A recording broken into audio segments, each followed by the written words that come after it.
On débute cette édition avec des images en direct de Damas, du centre de la capitale, non loin de la place des Omeyyades, avec un début de rassemblement. Il y a tout juste un an, les Syriens se réveillaient débarrassés de Bachar al-Assad. Dans cette nuit du 7 au 8 décembre, la coalition rebelle entrait dans Damas. Le dictateur, lui, avait fui pour Moscou. Toute cette journée, nous vous proposons sur France 24 de revivre ce moment historique, de faire l'état des lieux de la Syrie d'aujourd'hui.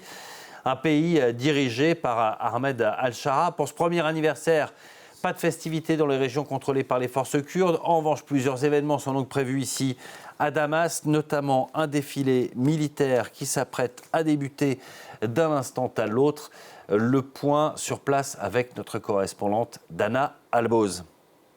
Je suis sur la place des Omeyyades au cœur de Damas où il y a des centaines de personnes qui sont déjà arrivées sur la place pour célébrer la première date d'anniversaire, la première anniversaire de la chute du régime, alors que les festivités officielles n'ont pas encore commencé. Les gens ont à peine dormi cette nuit. On pouvait entendre les chants, les slogans, les voitures qui klaxonnent tout au long de la nuit. Il y avait aussi les feux d'artifice. À l'aube, également, les appels à prière dans les mosquées de Damas, ils ont aussi marqué l'anniversaire de la chute du dictature. Il y a aussi le président par intérim Ahmed al-Shara qui est allé à la mosquée des Omeyyades pour prier avec les Syriens. Il a insisté aussi sur l'unité de la Syrie.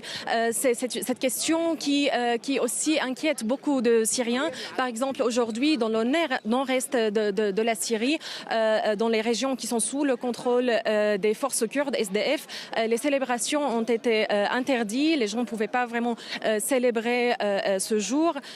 Pareil sur l'ouest, en l'ouest de la Syrie et sur la côte où il y a eu les massacres contre les Alaouites. Les Syriens ne partagent pas vraiment la même joie qui est ici à Damas. Pour aujourd'hui également, il y a un défilé militaire qui est prévu ici.